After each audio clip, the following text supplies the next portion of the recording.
ज्ञानबा मारुती गीते उर्फ गोट्या की काही गोष्टी होत चालल्यात की माझ्यावर इतके दरोड्याच्या केस, कोण्या आया बहिणीली म्हणजे मुलीली उचलून आणतो, घरातून टाकून देतो, की असं हे राजकीय लोक म्हणतात की माझे कोणासोबत संबंध आहेत, वाल्मिक अण्णा कराड सोबत. ते काही गोष्टीमुळं तिथं मी त्यांचा एक कार्यकर्ता आहे की अगर त्यांना मी कुठं हे केलेलं नाही, अगर काही संबंध नाही माझा. पण हे जितेंद्र आव्हाड, संदीप सोनवणे खासदार साहेब आणि काही ते दामण्या मॅडम, की दामण्या मॅडम तर काय म्हणतात की मी काहीतरी आपलं हे केलं, कोणातरी मुलीला घरातून उचलून येतो. अरे बाबा, माझ्यावर ते गुन्हा कुठे दाखल आहे ते दाखवा माझ्यावर. आणि पुन्हा हे जितेंद्र आव्हाड साहेब हे तर वंजाऱ्याचे आहेत. मला तर मी वंजारे असून यांची लाज वाटते मला यांची, की ते म्हणतात की मी मुखवटा चोरला कुठला तरी मंदिरचा. अरे त्याचा नंबर हे असेल, माझ्यावरती केस दाखल झालेले असेल ना, ते तुम्ही हे करा ना माझ्यावर. आणि ह्यांनी इतके मला असं की वाटतंय मला आता पटरीवर बसलो, इतके गुन्हे माझ्यावर हे करायले, ते आपले गुन्हे दाखल आहेत. जे गुन्हे दाखल आहेत मला सजा होईल हे होईल, पण विनाकारण हे दरोडे चोरी, पुन्हा हे खेळाखंडणीचा हे करतोय, त्याला वाल्मिक अण्णा कराडकडून हे यांचा राईट हँड आहे. अरे बाबा, तुम्ही असं बिनबुड आरोप करू नका. तुम्ही तुमच्याकडे जे माहिती आहे तुम्ही हे करा ना न्यूजला. आणि तुमच्या त्याचे ते नंबर असतात, आपलं केस नंबर असते ते बघा. माझ्यावर जे आहेत ते नंबर हे करा तुम्ही. आणि तुम्ही असे फुकट आरोप हे ते करू नका. आणि तुम्हाला म्हणजे सध्या करायचे काय तुम्हाला? अरे जितेंद्र आव्हाड जे आहेत, मला बदनाम का करायला ते जितेंद्र आव्हाड वंजारी असून मला वाटतंय ते वंजारी समाजाचा नाहीच. ते काही दिवसापूर्वी माझ्यासोबत माझा म्हणजे बारका भाऊच मानित होतो मी त्याला, जे आमचा बापू आंधळे सरपंच आमचे, त्यावेळेस आम्हाला त्या बबन गीतेनं आम्हाला बोलवून घेतलं त्याच्या घरापाशी, त्या महादेव गीतेच्या घरापाशी. त्यावेळेस आमचे पैसे आणलेच का तू बापू, हे ते बोलीत थोडं शिव्या देताना हे चालू झालं आमचं. आणि त्याच्यानंतर त्याला माझ्या समोर त्याला गोळ्या घातल्या, मला 2 गोळ्या घातल्या ते महादेव गीतेनं. आणि त्या बबन गीतेनं माझ्या समोर त्या माझ्या मित्राला जीवासारख्या माझ्या समोर गोळ्या घालून मारलं त्या बबन गीतेनं. आणि त्याचं काहीच बोलत नाहीये जितेंद्र आव्हाड. आणि तो काय करतो आता की म्हणतो हे असं झालं तसं. आणि का रे बाबा, जितेंद्र आव्हाड तुमच्या पक्षाचा शरद पवार गटाचा ते प्रदेश अध्यक्ष का उपाध्यक्ष मला तेवढी माहिती नाही. त्याचा ते बबन गीते तुमच्या सोबत होता, तुमच्या पक्षातला. आणि त्यानं त्याच्या डोक्यामध्ये गोळ्या घातल्या त्यानं. आणि त्यावेळेस काय झालं तुमचं? त्यावेळेस का उठाव घेतला नाही तुम्ही? ते बी वंजारी होता. अगर इकडे बघा, संतोष देशमुख काय विषय नाही, आपला वंजारी समाज नसला, मराठा समाज असला तर काय घेणं नाही. पण जे आहेत त्यांना नाही भेटलं पाहिजे. संतोष देशमुखला त्यांचे आरोपीले फाशी 100% भेटलीच पाहिजे. कोण आरोपी त्यांना निष्पन्न होईल त्यांना फाशी भेटली पाहिजे. पण तुम्ही वाल्मिक अण्णा कराडच्या मागं विनाकारणच की हे आपलं गोरगरिबी जनतेचे हे करतो. तुमचं फक्त राजकारण हे करायचं आणि तुम्हाला बीड जिल्ह्यातलं राजकारण करायचंय तुम्हाला. पण असं करू नका तुम्ही म्हणतायत की माझ्या विरोधात धनंजय मुंडे साहेब तिथं आलते, त्यांचं काही गरज नव्हतं. तुमचा बी व्हिडिओ आलाय तिथं, जितेंद्र साहेब तुमचा बी व्हिडिओ आलाय तिथं की धनंजय मुंडे का आला माझ्या तिथं, मी कुठं आलो का? अरे बाबा, ते पक्षामुळे हे ते आले असतील.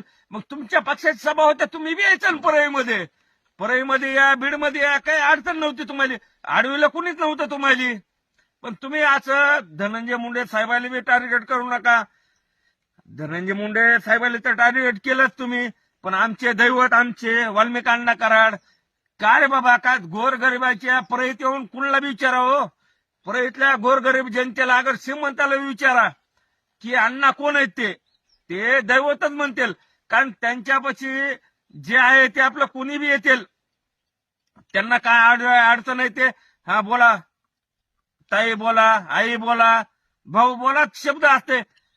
आणि असं नाही अण्णाचा आणखीन शब्द हे बोल रे मला एक तुम्ही ते दाखवा मला रेकॉर्डिंग एखादी. पण असं तुम्ही करू नका. जितेंद्र साहेब तुम्ही वंजारी समाजाचे आहेत, पण वंजारी समाजाचे आहेत म्हणून मला काही वाटत नाही तुम्ही वंजारी समाजाचे आहेत म्हणून. पण ते असं हे करू नका. तुम्ही जर करायचं असलं तर करा, पण विनाकारण माझ्यावर बी तुम्ही आणि माझ्यावर का करायला तुम्ही मला कळायला मला की मी त्या बबन गीतेच्या 302 मधला फिर्यादी मी 307 माझ्यावर 2 गोळ्या लागल्या होत्या माझ्यावर. आणि त्यावेळेस तुम्ही कुठं होतात? तुम्ही आव्हाड साहेब तुम्ही कुठं होतात? तुम्ही वंजारी समाजाचे तुम्ही कुठं होतो त्यावेळेस? आणि तिथं आता तुम्ही त्याच्या कोणतरी आता महिला पाठवायल्यात की मी काय करतोय म्हणा की महिलाला उचलून नेवतोय आणि त्या महिलाला उचलून आणून टाकतोय.